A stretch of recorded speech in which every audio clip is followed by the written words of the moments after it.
qu'aujourd'hui, on a tous quelque chose à vendre. Un indépendant, c'est une marque et le personal branding fait partie du process. Un bon entrepreneur, c'est un entrepreneur qui échoue et qui sait rebondir. Montrer ce qu'on fait et dire ce qu'on fait. Ça fait partie du personal branding. Ça montre une sincérité en fait, indirectement. Café Crème aujourd'hui, on n'est pas le média de référence, mais on veut le devenir. Bilal, salam alaikum. Alaikum salam. Mounir, salam alaikum. Alaikum salam wa rahmatullah. Ça va? Ça va. Écoute, dernier podcast, t'as fait un post. Ouais, j'ai fait un post LinkedIn et voilà. Il est passé à la trappe. Il est passé à la trappe. Quelques photos, c'est tout. Franchement, on était sur un masterclass. Ouais, on va le refaire, c'est pas grave. Ouais, on était.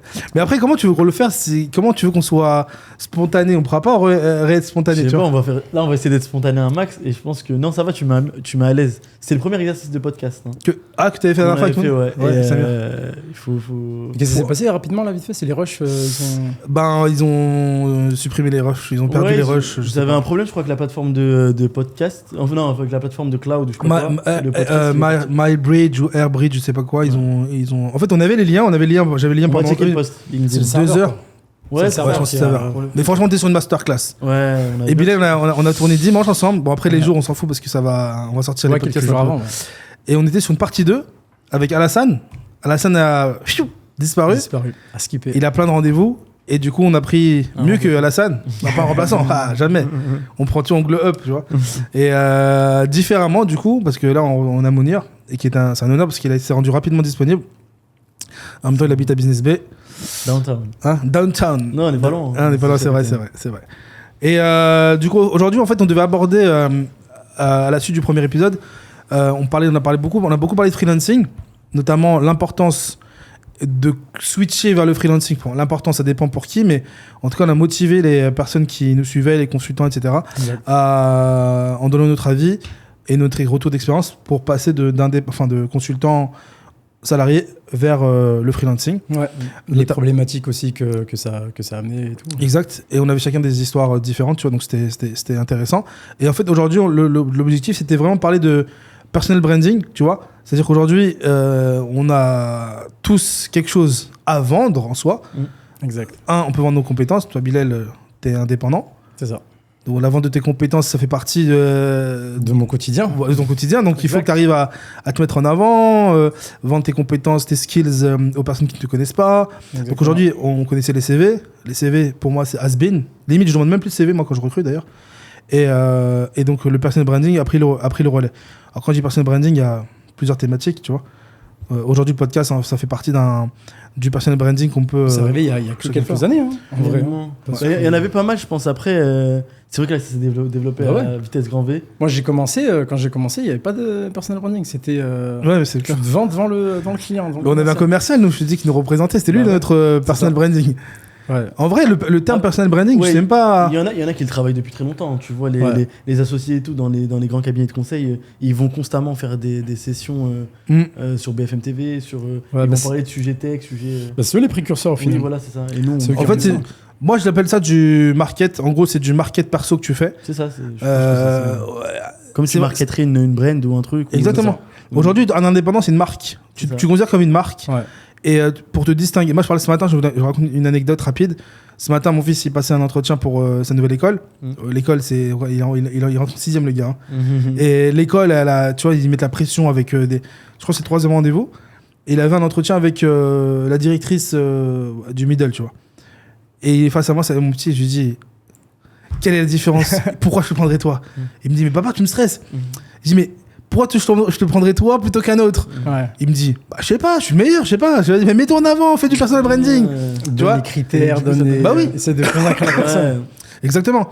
En gros, le personal branding, c'est pour moi, après chacun peut donner cette définition, pour moi, c'est un outil qui va permettre de crédibiliser ton activité, de le mettre au grand jour. Moi, tu vois, typiquement, les gens ne savent pas ce que je fais. Ils savent qu'on fait plein de choses, mais aujourd'hui, en faisant un podcast comme ça, on montre, qu'on sait s'exprimer, on sait accueillir des personnes de différents horizons, de parler de sujets tech ou de sujets qui intéressent les personnes, les viewers qui nous regardent. Et même pour moi, j'aime bien réécouter ce qu'on fait, parce que c'est toujours enrichissant d'écouter ce qu'on a à dire. Et de 4, ça permet derrière, effectivement, de vendre un service. Quand je dis un service, ça peut être mes services perso, en tant que consultant informatique, en tant que CEO des différentes boîtes que j'ai, etc. Tu vois. Et vous, c'est quoi la définition que vous en donnez? Je pense qu'on n'est pas loin de la définition que tu as donnée. Et je pense que le personal branding, aujourd'hui, c'est se marketer soi et vraiment donner un peu cette vision où tu expliques ce que tu fais un peu plus en profondeur. Parce que les gens, ils ont une image de toi, tu as tes camarades de promo, et finalement, nos parcours, ils sont tous différents. Ouais. C'est un peu le behind the scene et c'est aussi qui je suis. Après, voilà, je pense qu'il faut ajouter aussi l'aspect spontanéité. Il y a plein de choses que tu dois faire dans ton personal branding, mais je pense que c'est les sous-étapes. Il y a des étapes, ouais. La vision générale, c'est vraiment marketer ce que je fais, les événements auxquels je vais, à quel point je peux être utile pour tout le monde. Et puis après, je sais pas comment les gens le voient, et toi, comment aussi tu le vois? Ouais, après c'est ça, c'est en fait, pour moi, c'est la nouvelle génération du CV. En fait, sur le CV, c'est vraiment sur papier, tu vois pas tout ça, tu vois. T'as pas l'humain en fait en face de toi qui est en train de s'exprimer, qui t'explique telle et telle chose. Sûr. Donc c'est beaucoup plus naturel. En fait, t'as beaucoup plus envie de sympathiser ou même travailler avec lui. Bien sûr. Et en plus, il y a cet aspect naturel. Ouais.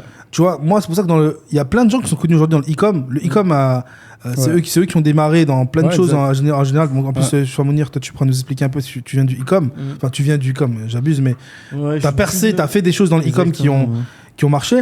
Et aujourd'hui, le e-com, t'as un process, et le personal branding fait partie du process du e-com. Quand le patron d'une boîte, il se met en avant, Elon Musk, il fait du personal branding à sa manière. Quand sur Twitter ou X, il va mettre des tweets à, tu vois, un peu outranciers ou un peu, borderline. C'est fait exprès. Parce qu'il sait très bien que derrière, ça va récupérer, ça va faire un buzz, etc. Il y aura de l'engagement, et en fait, ça c'est voulu. Et limite, je sais même pas s'il le fait exprès ou si c'est, à mon avis, il a des équipes de com, tu vois. Ouais, mais t'en as, ils sont un peu moins dans le, on va dire, dans le buzz ou quoi, mais t'en as qui le font très bien et qui passent par ces studios. Tu t'en as rencontré, t'as Yomi Denzel. Ouais, bien sûr, oui, ils sont très forts. Très fort en termes de personal branding, où il va parler un petit peu de sa vie, où il va montrer un peu sa routine, 24 heures dans la vie d'eux. Ouais, c'est un format comme ça que vous avez on sort bientôt, sur YouTube, c'est sur YouTube, c'est ça? Ouais, c'est ça. Ok, du coup, c'est ces formats-là où les gens vont aller un peu plus en profondeur et ils vont essayer d'aller comprendre la vie, tout simplement, de la personne qui est en face d'eux, parce que finalement, c'est des symboles de réussite. Est-ce qu'on serait pas sur un format, tu sais, vlog? Est-ce que le vlog rentre dans le personal branding? Oui, je pense que... Oui, clairement. Oui. Bah regarde, là, t'as cité Yomi, mais je sais pas si vous le connaissez, il travaille aussi avec Yomi, c'est Antoine Blanco. Ouais, je vois très bien. Ouais, bah lui, c'est typiquement ce genre de choses. C'est exactement, pour moi, c'est l'exemple même, tu vois. Okay. Quand tu regardes ses vidéos, les build-in publics, là, c'est des vlogs. Ouais, c'est des vlogs, mais par contre, il te montre vraiment l'inside. Et de toute façon, le long-format, là, il va être mis en avant. Enfin, on a une grosse période avec des shorts et des formats courts qui ont été mis en avant par les algos, mais là, le long-format... il revient en force, et je pense que ça intéresse les gens de se poser, mettre une vidéo, tout comme les podcasts là, en fond, où ils écoutent un petit peu la routine, les habitudes des gens. Telle personne va au fit à 6h du matin, l'autre à 14h. Ils essayent un petit peu de changer leurs habitudes avec les habitudes des autres, parce que en fait, c'est inspirant, et s'inspire de ça. On cherche tous un peu un mentor ou des habitudes, et là, sans forcément payer un coach ou quoi, tu peux voir un peu les habitudes des gens et tu rentres dans leur vie, et les gens, ils ont besoin de s'affilier à ça. Mais il y en a plein qui le font très très bien. Moi, je voulais commencer ce genre de délire. Oh, mais t'as raison. Au contraire. C'est la prochaine étape, je pense. Non, c'est maintenant. Je pense qu'il a raison. Il veut nous motiver. Pour moi, tu sais, ce matin, j'ai eu une discussion avec mes équipes où je disais, j'ai lu un post super intéressant. Alors, le post, je le connais pas je l'ai pas par cœur, tu vois.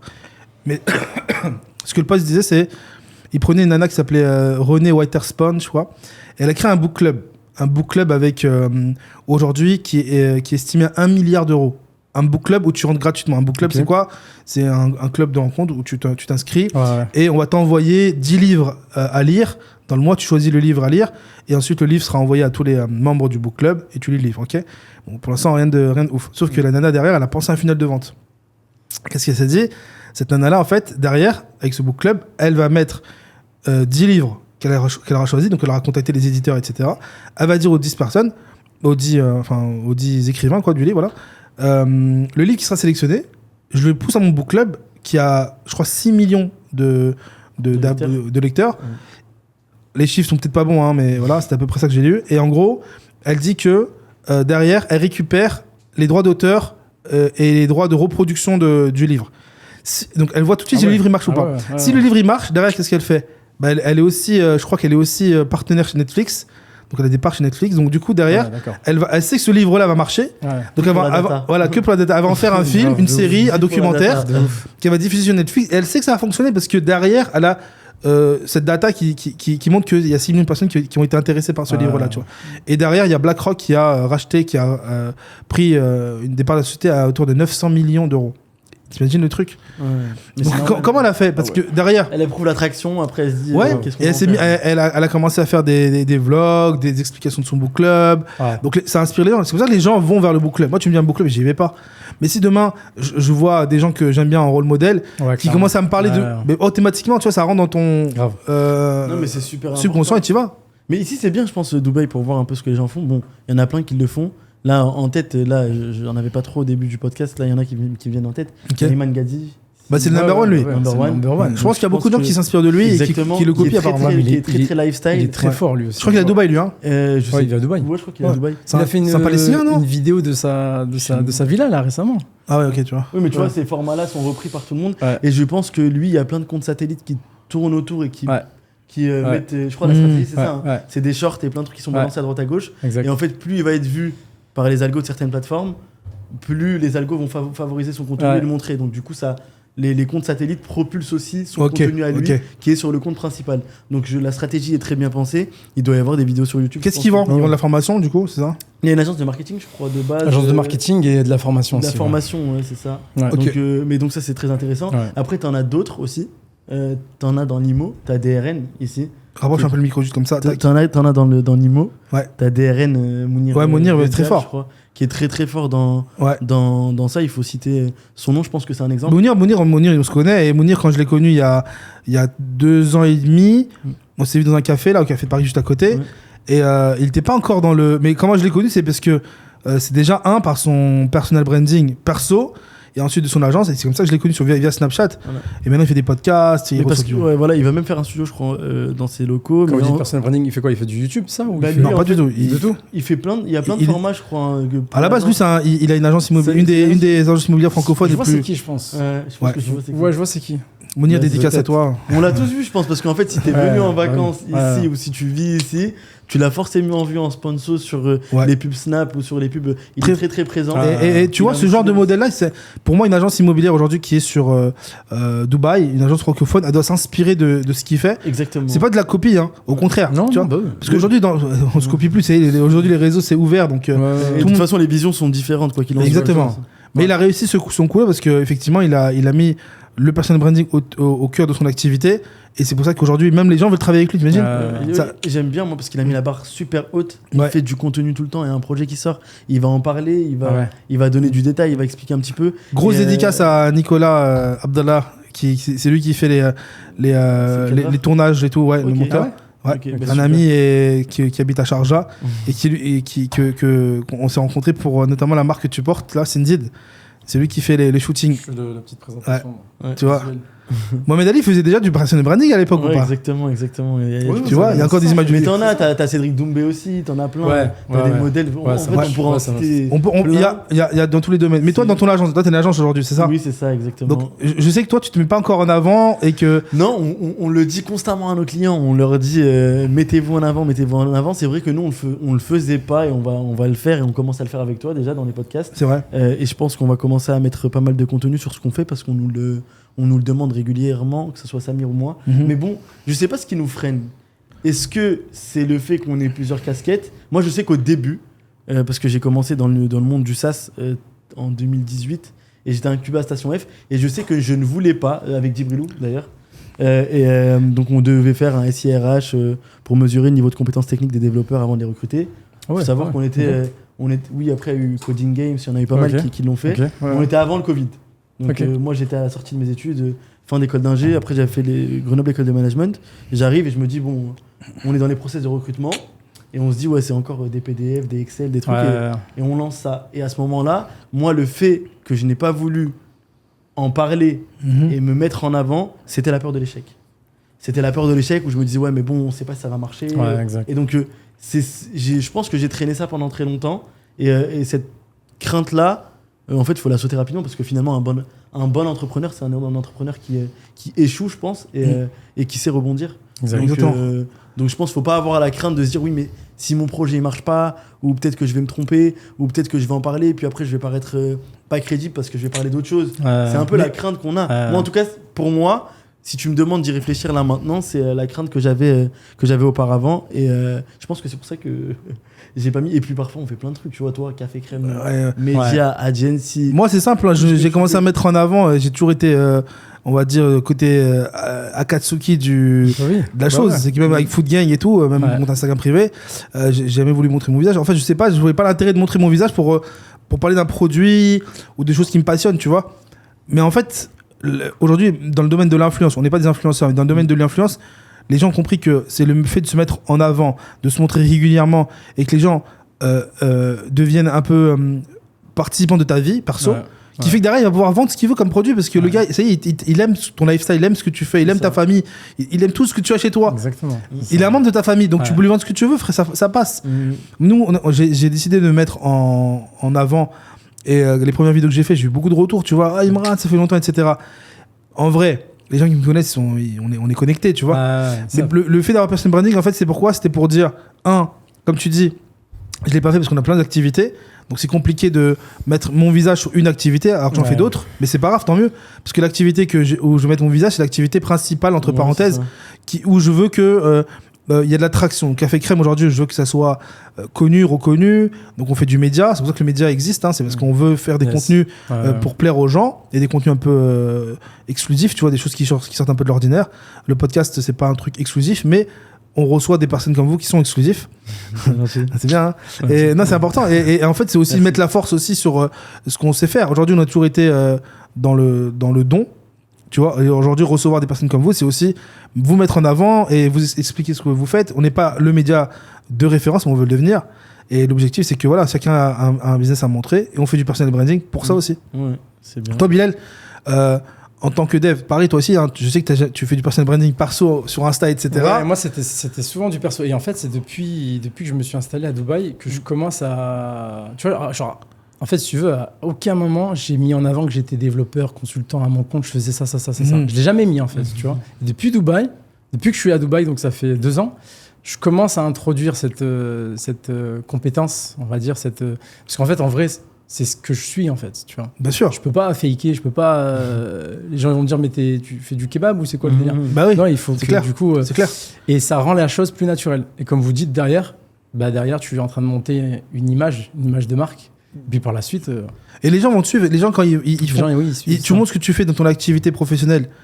Pour toi, c'est intéressant parce que ça va te servir pour toi-même. Exactement. Demain, pour trouver un nouveau client, etc. Le client, il va te voir dans les rues, il va te dire, c'est un mec qui a pas peur, qui sait expliquer ce qu'il fait et qui sait s'exprimer. Donc, c'est quelqu'un qui va me servir dans mon... Et limite, il va se dire, je suis en train de prendre une rosta dans mon équipe. Ouais, c'est ça. Et tu vois que la personne ait confiance en elle et qu'elle soit sûre de... Ça change la diff. Ça fait la diff de ouf. Elle est sûre que de ce qu'elle fait et puis elle en parle ouvertement. Donc... une personne très communicante et je pense que c'est important de nos jours. Donc je pense qu'il y a plein de bénéfices. Mais après, voilà, pourquoi on ne l'a pas fait, nous, plutôt? Je sais pas. Moi, je pense qu'il y a des craintes. Il y a ça, il y a aussi le fait, on vient pas forcément de... Dieu merci, alhamdoulilah, on vient de...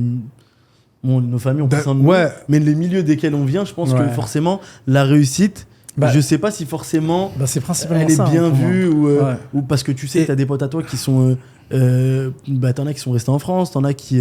je comprends. Mais c'est tout aussi bien, tu vois. Mais tu dois... C'est très hétérogène. Je suis totalement d'accord avec toi. Je vais me mettre en avant. Et on est peut-être pas dans l'ostentation, mais je vais montrer, puis on veut pas être dans la caricature et d'être dans l'influenceur. Puis tu veux partager quand même des bons moments, mais est-ce que t'en fais pas trop? Et à chaque fois, en fait, il y a ce truc, c'est ce juste milieu qui est complexe. Et même c'est génétique, parce que nous, on est quand même...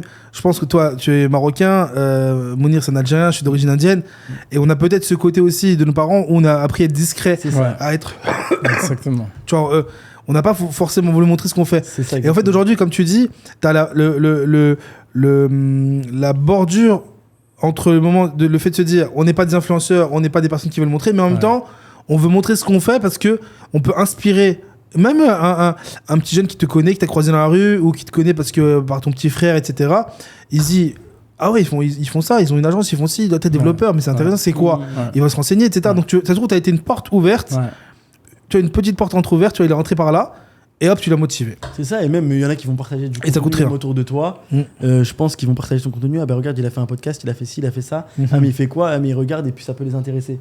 Et donc, oui, je pense que même si parfois en acquisition, ça va peut-être pas t'aider directement, même si on ne connaît pas la portée.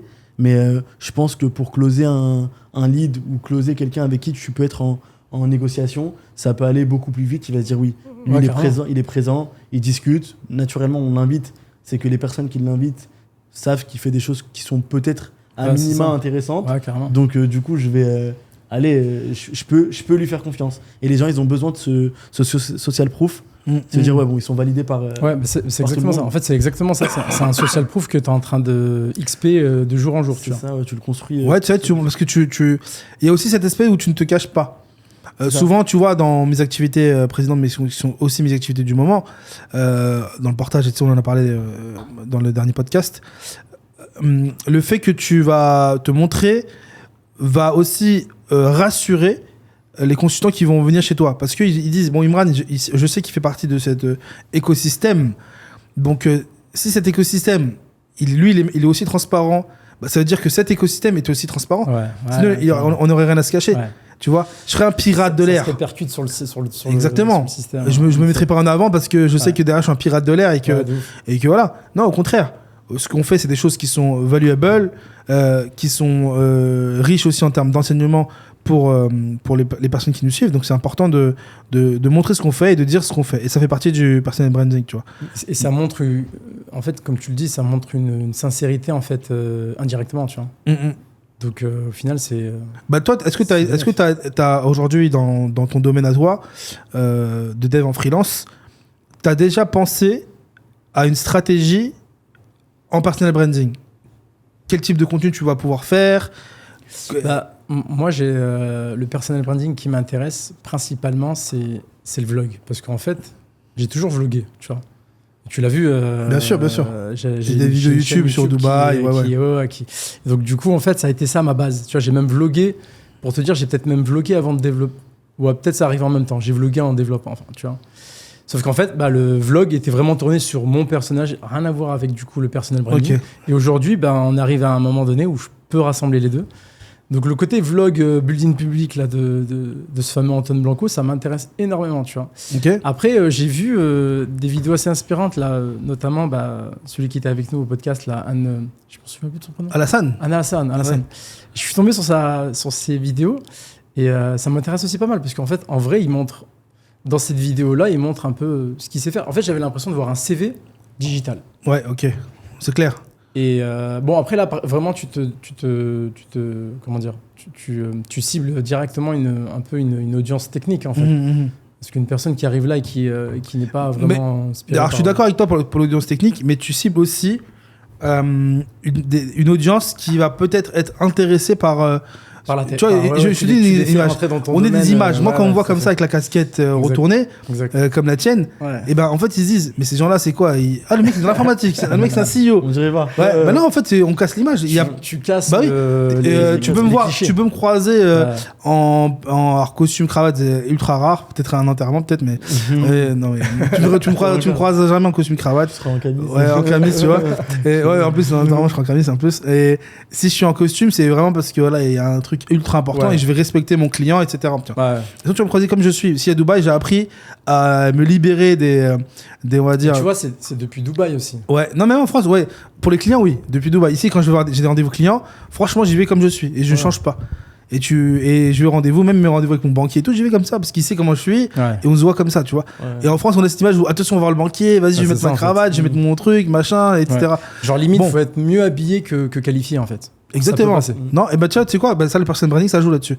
Parce que pour moi, quelqu'un mon banquier, maintenant, ce que je lui fais, il me dit la dernière fois que je suis parti le voir, il me dit, j'ai vu ton LinkedIn, ça va, maintenant, monsieur est une star. Et je lui dis, mais non, je suis pas une star. C'est parce que tu m'as vu dans un podcast avec des belles luminosités que je suis une star.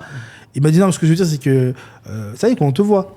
Je dis, parce qu'en fait, on parle de l'activité. C'est-à-dire que l'activité dont je te parle tout le temps, en train d'expliquer ce que je fais, là, tu vas le voir aussi sur YouTube.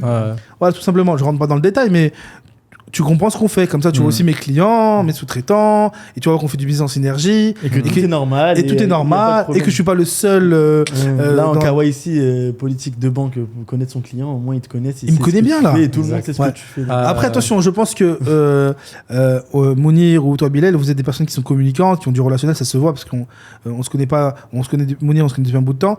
Bilal, on se connaissait pas de fou. Mais là, on a l'impression de se connaître depuis. Voilà, c'est ça. C'est ouf, hein. Alors qu'en fait, c'est ça. Donc, je pense que le personal branding, enfin, se mettre en avant via des contenus vidéo, c'est pas fait pour tout le monde non plus. Je suis d'accord. Et ça peut même te décrédibiliser dans ton activité. Ouais.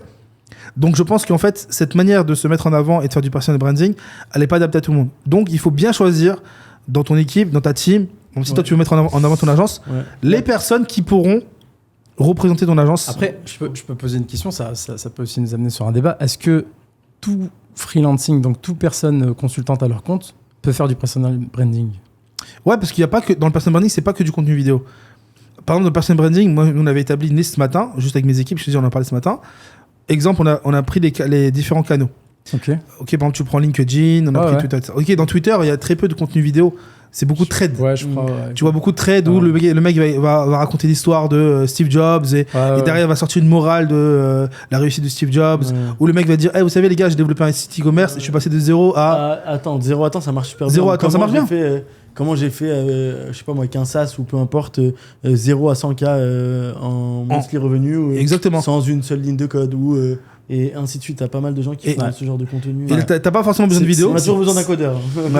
Et du coup, ce type de contenu que Mounir a explicité, ça fait partie du personal branding. C'est-à-dire que t'as pas forcément besoin de te mettre toi en avant, mais le trade que tu vas développer et que tu vas écrire va motiver, va inspirer des gens pour rentrer dans ton... C'est un funnel d'acquisition en réalité. Et je pense que tu peux même faire du personal branding, c'est bizarre ce que je veux dire, mais en no-face ou en montrant... En IA ou pas forcément en IA, genre juste tu montes ta routine, ton truc, ton écran en tant que dev, tes journées, ce que tu fais en termes de facturation, en truc, en ça. Moi j'ai un ami à moi, un meilleur ami, dédicace à lui. Je vais pas citer son nom parce que je pense qu'il veut pas. C'est un ostéopathe du coup de Lyon. Et il a du mal à... Tu vois, je le force à faire du personal branding. Je lui dis vas-y, moi je te mets en place, je te mets tout en place. Et il veut pas. En fait, il y a une, comme tu dis, il y a une barrière. Il y a une barrière en fait. Et cette barrière-là, on l'a toujours pas compris. Et pourtant, quand il est avec ses clients et qu'il est... on dit pas client, on dit les patients. Quand il est avec ses patients, il s'exprime de ouf dans mon balèque. Mais il y a un truc. Bah là, en parlant de Lyonnais, t'es de Lyon, c'est ça? Non, ouais, moi je suis de Lyon. Parce qu'il y a un Lyonnais, j'ai tapé pour retrouver, mais celui qui a fait Exode Naturel. Exode Naturel, c'est les déodorants bio à base d'huile de Nigel. Il fait beaucoup dates et je pense qu'il a un bon créatif stratégiste. Les gars, investissez dans un bon créatif stratégiste ou une agence. Ok. Sinon, vous allez voir Café Média. Ouais, nous, après, on travaille avec toi, du coup. Exactement, on bosse ensemble. Mais du coup, Exode Naturel, donc lui, il a fondé le déodorant à base d'huile de Nigel. Donc on connaît les bienfaits de la graine de Nigel. Et lui, il est... Bon, je vais vous le montrer à vous, je sais pas si on le verra à la caméra, mais il est très présent.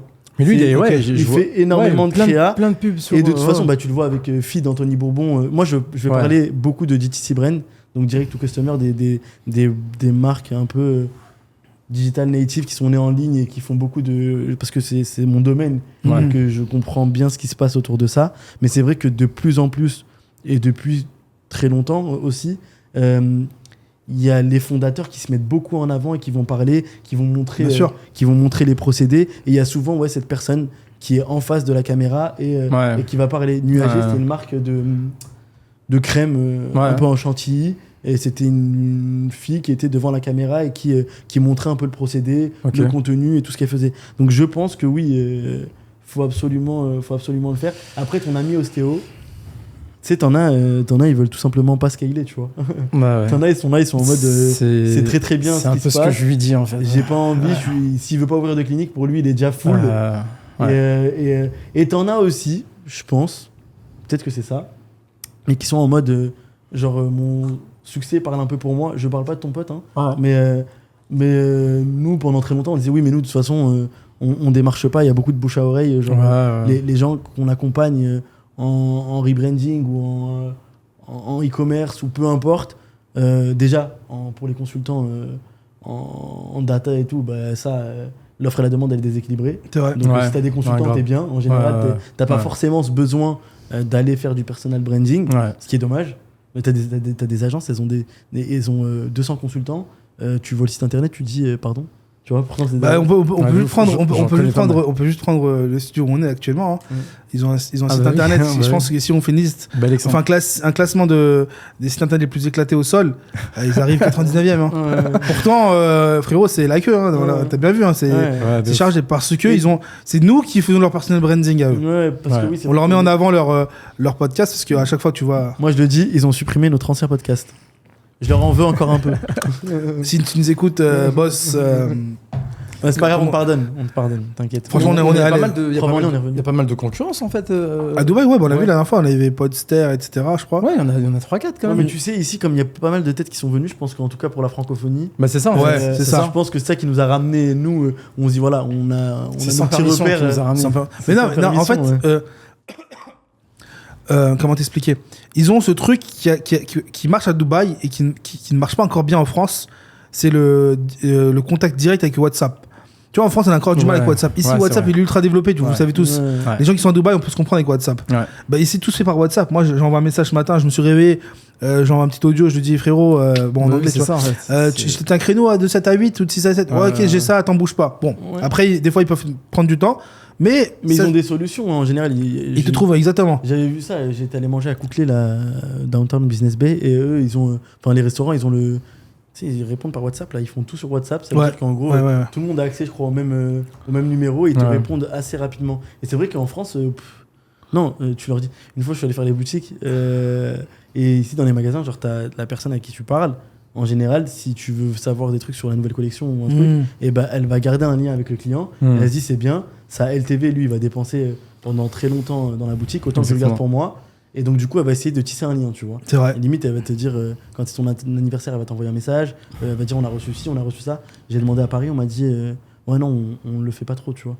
Je veux dire, tu devrais. Ouais, mais il y a plein d'exemples ici qui marchent à Dubaï. Ça, j'en ai parlé dans le premier podcast avec Kara et Djibril. On parlait du WhatsApp business ici qui est ultra développé. Moi, tu vois, je donne l'exemple d'une boulangerie pas loin de chez moi où je commande via WhatsApp Business. En fait, le matin, je me connecte, je vois les disponibilités. Je fais mon panier sur WhatsApp Business. Je lance la commande. Il me dit à quelle heure tu passes. J'ai dit dans 15 minutes. Tac, 15 minutes après. Donc, je peux même payer via WhatsApp. Il me renvoie sur un lien, mais je paye en Apple Pay. J'arrive à la boulangerie. Je récupère mes patoches, tu vois. L'outil de ça, je crois que c'était respond.io pour répondre aux messages, ceux qui veulent. Qui ont besoin du SaaS, mais pour WhatsApp ça m'est revenu. Ouais, pour WhatsApp. Okay. Ils l'utilisent et ils répondent avec. Mais oui, ils font des trucs super bien. Et même pour les sites corpo, moi, Ahmed, sur Made in Touch, je lui ai dit il faut qu'on ait la pastille WhatsApp où il y a un sticky en bas et on. Ça rassure. Mais même ça écourte le funnel de fou. Après, demain, faut avoir soit les setters closers derrière qui peuvent répondre assez rapidement, ou même si on n'est pas là dans une dynamique où on va vendre directement, qu'il y ait des personnes qui puissent être en mesure de renseigner et discuter avec le client. Si tu mets un bouton WhatsApp et que tu réponds au bout de 12 heures, la dynamique, elle est cassée. Elle est cassée, mais on sait que c'est que la France ou c'est vraiment l'Europe qui, en général... Après, je connais pas trop l'Angleterre, l'Allemagne, je sais pas si eux, de leur côté, l'utilisent énormément. Idée, franchement, moi, je sais que ici ça se fait beaucoup. Ça se fait beaucoup le WhatsApp. Je crois que c'est le Moyen-Orient en général, même en Arabie Saoudite, le WhatsApp et même au Qatar aussi. Je crois qu'ils utilisent WhatsApp. C'est très développé. Parce que ça va vite en fait. Tu poses ta question, on te répond. Tu veux pas. Pour moi, je me suis tellement habitué à ce mode de fonctionnement. Je suis d'accord. Que pour les écoles, pour tout en fait, dans la vie quotidienne, même pour l'essence. Bah oui, grave. J'écris à mon gars je sais pas comment on l'appelait, comme la personne qui met l'essence là, l'essancier, je sais pas, le pompiste. J'écris à mon pompiste, t'imagines les délires. J'étais là, il me dit je suis là, j'y arrive. Et après, en fait, quand pendant qu'il met l'essence, je prends un petit carac et on se pose, on boit le carac et je discute avec lui. C'est un Guinéen, tu vois. C'est un petit lien qu'on est ensemble tranquille, mais en fait, c'est un truc qu'il y a ici à Dubaï qui c'est magique. Et je pense que c'est un truc je retrouverai nulle part dans le monde. Et ça, je peux être. C'est vrai, même dans ta tour et tout, genre moi, la sécurité, je leur parle directement sur WhatsApp. Pareil. Les gens sont très ils sont très à l'aise avec ça. Ils disent pas oui. Et c'est pas des Émiratis, hein. C'est des mecs, moi, c'est un Guinéen. Le gars de sécurité, hier, il m'a envoyé un document pour imprimer, je l'ai imprimé, je suis descendu, il m'attendait avec un petit gâteau. C'est ça. Tu vois. Et ça, en France, on manque. Bon, vous voyez, on fait toujours la comparaison entre France et Dubaï. Pourquoi ? Parce qu'on a grandi en France et je suis resté. Faut ouvrir un ticket. Je suis resté 36 ans de ma vie en France. Faut ouvrir un ticket, on va te répondre. Moi, je donne ça, c'est juste des tips en fait pour, comme tu as dit, pour casser le funnel de vente, pour y aller beaucoup plus vite. Et pour moi, Aujourd'hui, j'ai appris tellement de choses aux Émirats en 2 ans que si demain je lance un business en France et j'ai envie de lancer un business un physique, un business physique, un restaurant et tout, et on est en train de travailler dessus en ce moment, je sais que ma clientèle sera satisfaite. Pourquoi ? Parce que je vais mettre en avant des tunnels, des funnels direct. Et t'es le mec qui achète son poulet, mets ton numéro WhatsApp. Pourquoi ? Prochaine fois que tu viens, à l'avance, tu m'envoies.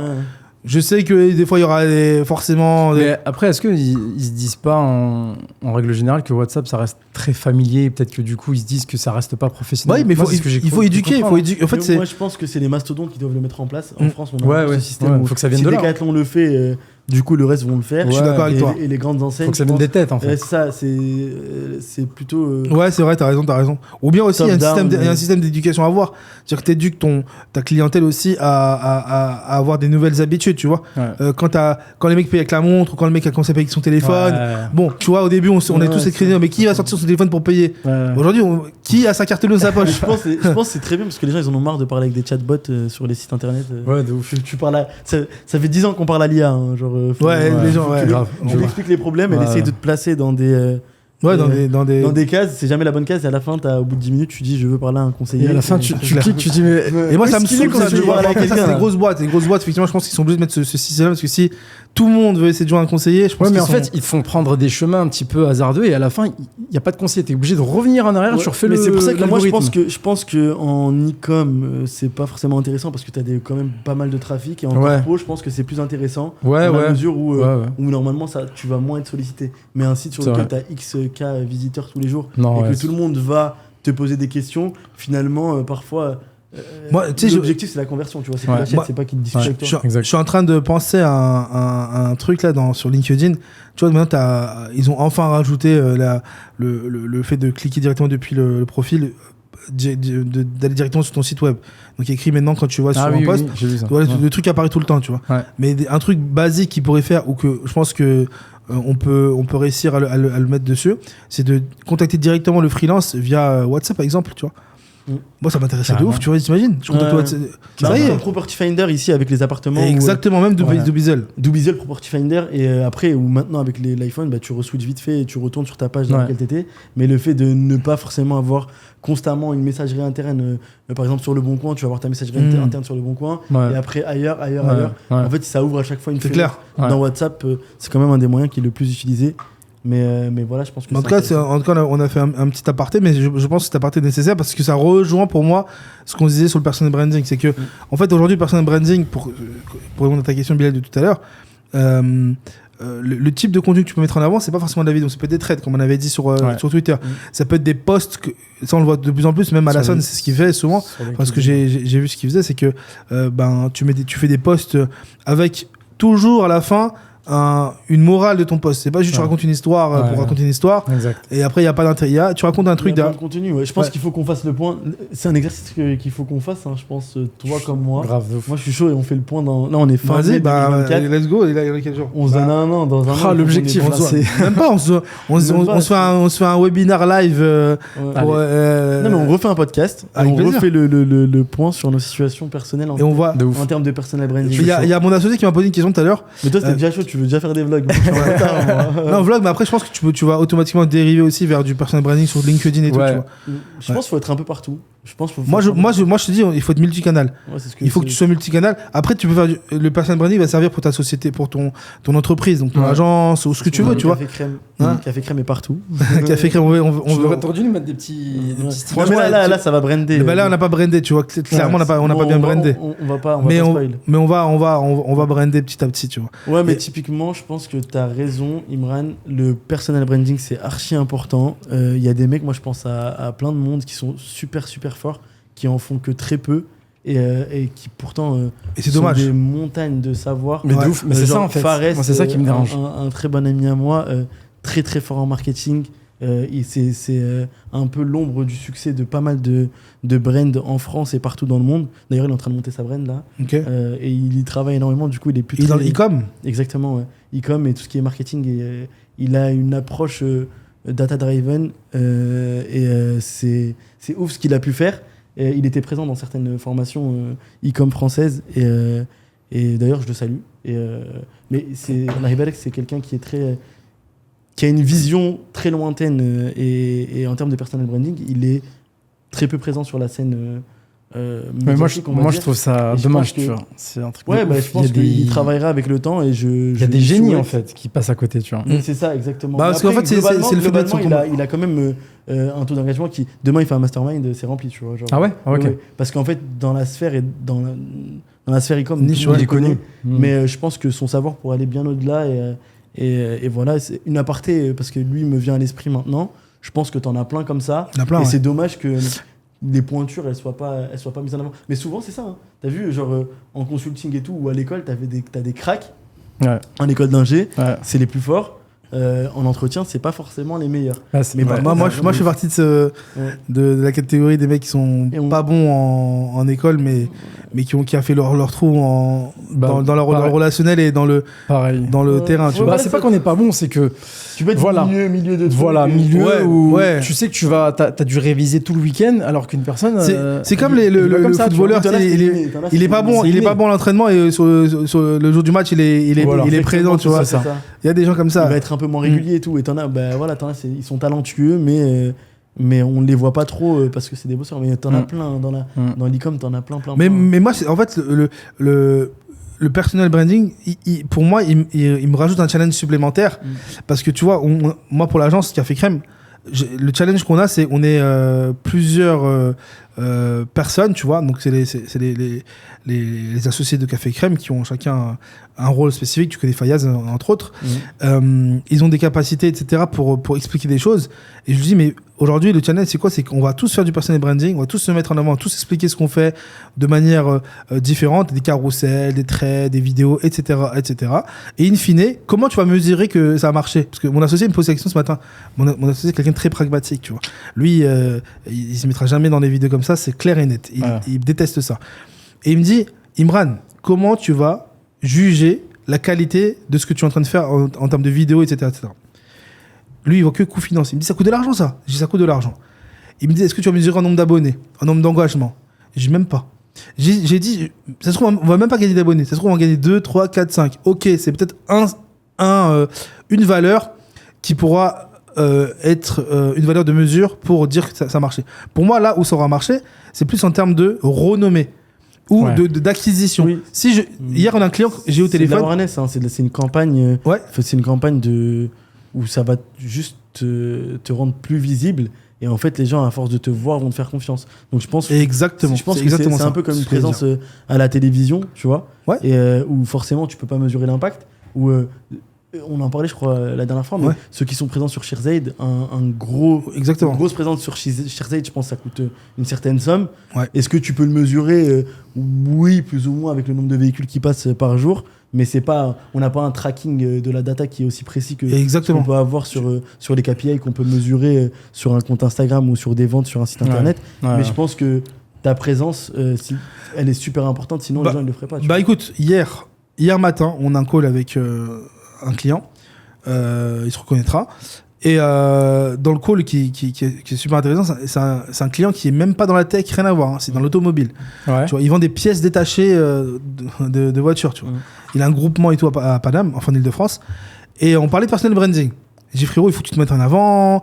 Il me dit, moi je suis un vieux de la vieille. Je lui dis, toi t'es un 82. Il me dit, comment tu sais? Enfin en gros, il me dit, je suis en 82. J'arrive à détecter les années de naissance des personnes. Moi je suis en 85. Moi je suis un vieux de la vieille comme toi. Via les mentalités du coup. Ouais, je reconnais, tu vois, dans la manière dont il parlait, je me reconnaissais. Je suis aussi un vieux de la vieille. Mais aujourd'hui, dans notre business, en tant qu'entrepreneur, tu es obligé d'être aguerri à ces trucs-là ou de déléguer cette partie-là à une équipe qui va le faire. Donc là, lui, il nous fait confiance pour ça. Et je lui dis, tu dois te mettre en avant via des contenus, d'explications, des vidéos. Ça peut être la minute automobile où tu vas expliquer, tu vois, un truc, etc. Et il me dit, d'ailleurs, pourquoi je vous ai choisi vous plutôt que d'autres, parce que j'ai fait bien évidemment des devis séparés, c'est que j'ai vu tes podcasts, j'ai vu des vidéos que vous avez fait avec comment on appelle ça, des entrepreneurs à Paris Sista Place qu'on avait tourné, et l'épisode numéro 2 sort samedi d'ailleurs. Et ben ça lui a montré une certaine comment on appelle ça, on peut dire quoi, une fiabilité, qualité, confiance. Il s'est dit ils font ça, Bah vas-y, c'est ce qu'on disait tout à l'heure, ça revient au fait que ça va écourter le process de vente. Ouais, c'est ça, voilà, c'est ça. Tu vas convertir directement parce qu'il va se dire, exactement. En fait, c'est la cartouche restante qui lui permet de se dire, ok, je vais lui faire confiance, je vais lui donner mon argent quoi qu'il en soit. C'est ce qui fait la différence. Il est là publiquement, si je veux le descendre, je vais le descendre, tu vois. Exactement. Les gens, ils ont besoin d'avoir... Je pense que c'est ça aussi, c'est le fait de dire, il est là, je le tiens, je peux le... Exactement, quelqu'un qui est caché dans son coin, tu dis, mais j'ai pas envie de dire pas lui faire mal, mais tu peux pas lui nuire, ni il a pas de réputation, il a pas d'engagement forcément à tenir, parce qu'il est pas présent sur la scène publique ou médiatique, donc tu dis, je sais pas, en gros, il peut disparaître d'un coup, tu vois. Alors que là, quand t'as quelqu'un qui est présent, tu te dis, au moins. En tout cas, on se lance ce challenge, les gars. Ouais, moi, j'y vais à fond. Et on se dit, dans 1 an, frère, on se fait. Je vais faire tous les podcasts. Tu vois, on va. Même, tu sais, limite, tu prends. On en a parlé la dernière fois. Tu viens, tu réserves le studio et tu fais du contenu pour toi-même. Je crois que Djibril l'avait fait pour ses projets. Mais je crois qu'il avait pas sorti. J'ai pas vu de vidéo, en tout cas, sortie de Djibrilou, pardon. Mais je crois qu'il avait fait, il avait réservé 1 heure et tout pour faire du. Il a raison, c'est super important. Après, il y en a plein qui le font. Des Français aussi, moi, dans la sphère e-com toujours, t'en as ils viennent à 2, ils s'interrogent entre eux et ils vont sortir pas mal de catchphrases et tout, tu vois, un peu impactantes pour mettre au format un peu short. Mais donc t'as souvent 2 entrepreneurs où ils vont se poser des questions d'aller-retour. Ça pourrait être toi et moi, par exemple. Bien sûr, on l'a fait avec Karim. Ça permet de faire des formats. Abdelkarim, pardon. Et ça te permet de faire plein de petits... de courtes vidéos un peu impactantes avec un peu de motion design et des trucs qui bougent de partout pour pouvoir communiquer. Exactement, de ouf. En tout cas, peut-être que là on parle du bac de ce qui se fait aujourd'hui dans le personal branding. Je pense que les gens sont pas bêtes et je pense qu'ils sont capables de voir que ce qui se fait et ce qu'ils voient aujourd'hui sur le marché, c'est des templates en fait de modèles qui existent, hein, comme tu parlais de ce fameux short. Quand tu le dis, je le vois, le short avec l'image, le truc, le bruit, tac tac tac. On sait tous de quoi il parle, Mounir. Et ben en fait, il faut le faire. Et je pense que ce qu'il faut faire aussi, et ce que les gens ne font pas, c'est qu'il faut donner énormément de valeur et de contenu, comme on le fait un peu ici avec Café Crème, sans forcément attendre de but en retour. C'est-à-dire que je pense que les gens, ils ont besoin de spontanéité et de sincérité. Et de se dire, en fait, qu'ils parlent. Mais parce que les gens, ils vont parler pendant 2 semaines, ils vont vendre une formation. C'est super, tu vois. Merci beaucoup. T'as dit des choses super évidentes. Il n'y a pas de problème. Il y a de la valeur. Moi, je pars du principe qu'un échange d'1 heure, il y a forcément de la valeur dedans.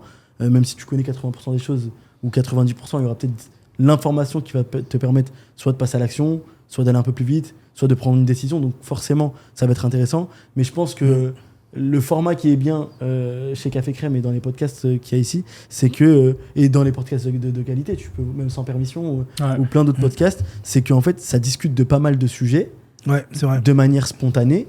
Et à travers ces sujets-là, tu arrives quand même à prendre des informations. Ouais, tu prends des informations et puis il y a de la valeur. Les gens, ils vont parler, créer du contenu, il y aura des tips. Tu apprends des choses. Hein, parfois, on reste un peu en surface. Parfois, il y en a où ça va un peu plus en profondeur, où ça donne des conseils sur, je sais pas moi, par rapport aux plateformes, comment utiliser le contenu par rapport aux plateformes, faire bien attention. Bien sûr. Chaque plateforme a son type de contenu. Donc sur TikTok, on fait pas du contenu comme on est sur LinkedIn ou sur Instagram, et tout à l'heure et tout. C'est vrai qu'il y a des trucs qui vont éveiller un peu la conscience des gens. Et je pense que faut, au bout d'un moment, ça fait partie de... Voilà, c'est des coûts que tu peux rabattre soit sur ton agence, soit sur tes coûts globaux à l'année. Pour moi, il faut un budget. Ça fait partie du budget marketing. C'est ton budget marketing. Mais là où c'est le mieux, et je pense là où ça a le plus d'impact, c'est quand tu donnes énormément de valeur sans forcément attendre un retour. Et là, tu auras dans ta communauté des OG qui vont se dire... je suis redevable en quelque sorte parce qu'il m'a permis de changer un peu dans ma manière de faire, dans ma manière d'être et dans ma manière de travailler, tu vois. J'ai dû changer mes habitudes, il m'a inspiré et donc du coup, je l'écoute, il me donne de la valeur et c'est avec lui que j'ai envie d'aller, tu vois. Et ça, je pense que les gens le font de moins... Enfin, les gens font beaucoup de contenu, mais c'est souvent drivé pour une cause. Ouais, pour un produit. Et donc, à la fin, il y a un call to action. Et tu le ressens même dans la qualité d'échange. Tu le ressens vite. Hein. Tu vois, un sans permission, je pense moi, j'aime bien regarder sans permission au début. C'est pas parce qu'il y a où ça va avoir ou autre, mais je le mets en fond pendant que je travaille. En plus, je te dis la dernière fois. Et des fois, j'entends des choses et je dis, c'est intéressant ce qu'il a dit. Ouais, de ouf. Et je le garde en tête et je le note et je me dis, tiens, j'ai un truc que je vais en parler avec mes équipes. Ou vice-versa. C'est eux qui vont parler. Tu vois, t'as vu ce qu'il a dit, Yomi, par rapport à ça? Ouais. Et tu vois, en fait, c'est du contenu. C'est comme si tu payais pour une masterclass. Mais frère, c'est gratuit. Tu Tu vois, là, les gens, on aurait pu vendre ce qu'on dit là aujourd'hui. Parce que de toute façon, le personal branding, tu cherches sur Internet, les gens savent plus ou moins comment faire, etc. Mais attention, tout le monde n'est pas aussi éveillé qu'on le pense. La prise de conscience, elle est importante. Je pense que c'est des leviers comme ça. C'est en regardant ce genre de vidéo que tu te dis oui, c'est important. Mais tu le vois. Hein, Après, pourquoi ça marche ? Parce que du coup, aussi, ils ont une stratégie imbattable. C'est-à-dire que chaque podcast, il y a un nouvel invité avec qui le débat, le sujet est totalement différent. C'est pour ça que du coup, tu apprends forcément des choses à chaque vidéo. Exactement, ouais. Et puis, après, c'est comme une habitude. Comme tu as dit, tu le mets en fond, t'écoutes. Ça te permet d'avancer, de comprendre un peu ce que les gens y font, des nouvelles idées, des idées business, l'état d'esprit d'un entrepreneur, tu vois. Et voilà. Et je pense qu'il faut multiplier les contenus, et c'est bien ce que vous avez fait avec 24 heures dans la vie 2. Là, ça sort dans. Ça sorti, ça y est, je pense. C'est 18h. Ok, vas-y, on regardera. Ouais. Mais moi, j'ai vu le spoiler, mais il est pas sorti. Là, il sort aujourd'hui. Il sort à 18h aujourd'hui, ouais. Allez. T'en as qui font des monthly recap et tout, mais c'est bien en vrai d'avoir un peu tous les formats. Comme ça, au moins, tu touches un peu tout le monde. Et puis après, t'en as qui vont rentrer dans la chaîne par un format. Et il y a un autre format qui va leur plaire. On reprend Yomi, tu vois, il a un peu ses vlogs daily. Il a sans permission. Il est, tu vois, et un peu, en fait, c'est un peu tout, tu vois, faut faire un peu de tout. Et puis, il fait ce qu'il aime, en réalité. Je pense que maintenant, c'est des gens qui ont une certaine aisance financière. En tout cas, voilà, ça se ressent. Peut-être qu'ils l'ont pas. Mais derrière, je pense qu'ils l'ont. Et on connaît tous des gens qui connaissent. Bref, mais c'est mérité, c'est mérité, bien évidemment. Au contraire, et même on est content pour ce genre de business. Il s'enferme pas dans une niche, en fait. Tu vois, il est tac, il tape un petit peu. Et c'est pour ça que la qualité de l'échange est intéressante, parce que c'est naturel. Même des fois, dans le podcast, c'est pas toujours obligé d'avoir des trucs à dire. Des fois, tu entends, des fois, c'est vide un peu dans leur podcast. Mais c'est pas grave. Tu sais que parce que c'est comme une discussion normale. Exactement. On n'est pas à la télévision. C'est pas punch sur punch, non. C'est comme à la pause café, là. Je vois, c'est ça. Je pense que c'est pour ça que le format podcast est en train de marcher de ouf en ce moment. Tout le monde s'y met, en fait, en vrai. Mais moi, je disais un truc la dernière fois, je disais, c'est bien de faire des podcasts, mais faut pas faire des podcasts pour faire des podcasts et pour dire de la merde. Oui, ok. C'est-à-dire que je pense que on se sent, on se reconnaît, on sait que ce qu'on dit, il y a un retour d'expérience quand même, tu vois. Bien sûr. En tout cas, moi, je sais ce que je dis. J'essaie d'avoir quand même une base d'expérience. Demain, on va pas faire un podcast sur la cuisine. Voilà. Et tu vas pas arriver à 20 piges donner des conseils à des mecs qui ont 40 ans, frère. On inviterait un mec qui est chaud en cuisine et on essaierait de lui poser des questions pour apprendre. Mais voilà. C'est sans permission.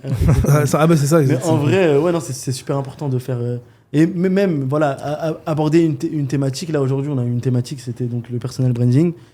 Parfois on s'en écarte, c'est normal, c'est des discussions et puis on y revient et au final c'est les meilleures discussions parce que c'est là-dessus c'est naturel, on n'a pas une guideline quelque part, on n'a pas un prompteur où Imran tu dois dire ça, tu vois, non, c'est totalement naturel. Et je pense que pour conclure, le personal branding, pour moi en tout cas aujourd'hui, la génération de contenu, vidéo, texte, audio, ce que tu veux, parce que même ce podcast-là va être diffusé sur Apple Podcasts et sur Spotify. Ça reste un contenu qui est écoutable aussi en voiture, tu vois.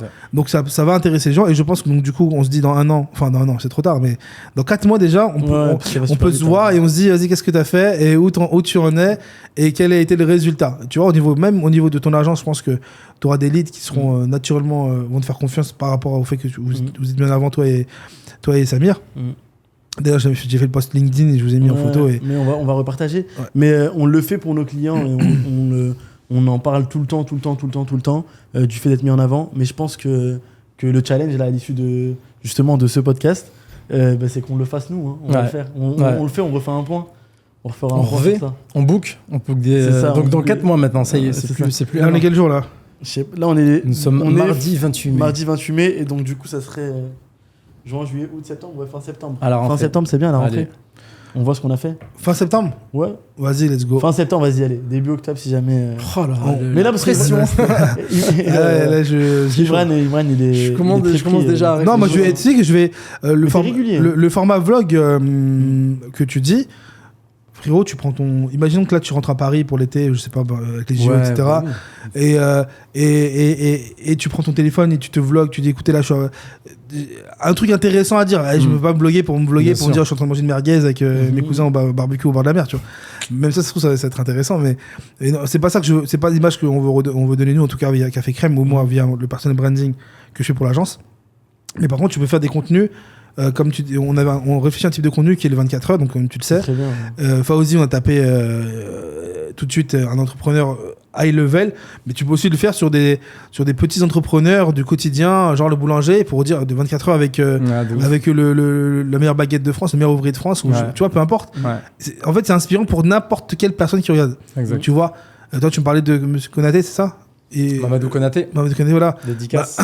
Ce serait bien de faire un 24 heures avec lui, tu vois. Ah ouais, de ouf. Donc en plus, j'en ai parlé hier, je t'ai dit que est-ce que t'as la caméra et tout, tu m'as dit t'es équipé. Ouais. Bah let's go. C'était ça l'idée. C'était ça l'idée. C'était une des idées, des 24 heures à trouver. Je suis chaud. Je pense qu'il sera chaud aussi. Vas-y, let's go, on le fait. J'ai travaillé déjà encore. T'as vu te dire, le feeling il est passé tac-tac, 24 heures. Non, mais c'est bien. Et Mounir, tu viens avec nous pour le 24 heures? Moi, écoute, je vais regarder la vidéo. Là. Vas-y, j'espère qu'il va être bien. Je regarde et franchement, ça m'intéresse, c'est super intéressant. C'est le premier qu'on a fait, faut être indulgent parce qu'on a essayé d'être le plus inside possible, mais à un moment donné, on n'a pas pu être trop inside. C'est compliqué aussi les 24 heures. C'est le 24 heures Oussama. T'as eu pas mal d'échecs, je trouve, dans les vidéos. Vous les avez vues. Moi, je l'ai pas vu, non. Il y en a plein des 24 heures Oussama. Il y en a peut-être 4. C'est lui qui l'a fait? Non, c'est des gens c'est des vlogueurs. Qui l'ont fait avec lui. Ils viennent et après Oussama, je pense qu'il est assez cool. Il accepte très vite, tu vois. Mais ils se sont retrouvés chez lui à le filmer et tout. Moi, j'ai vu qu'il a fait un format qui marche bien, il a même invité un de nos derniers invités, Marwan. C'est un format qu'il fait où il cuisine chez lui avec un entrepreneur. Donc, c'est lui qui cuisine. Et pareil, c'est un contenu innovant, je trouve, tu vois. Ouais. Parce qu'en fait, comme le café, pourquoi on appelle ça café crème? Parce que le café crème réunit les personnes autour d'un café, ou tu vois, c'est comme tu dis la pause café. La bouffe, ça réunit les gens, tu vois. C'est fédérateur. C'est fédérateur. Et donc, c'est ça que tu gardes en tête, tu vois. Ouais. Tu cuisines avec un entrepreneur, c'est un bête de concept, je trouve. Ouais. Mais il partage pas mal de moments avec les gens, Oussama. Je crois qu'il les invite il les convie à pas mal d'événements. Ouais, mais c'est souvent payant. Oui, c'est ce qui est normal.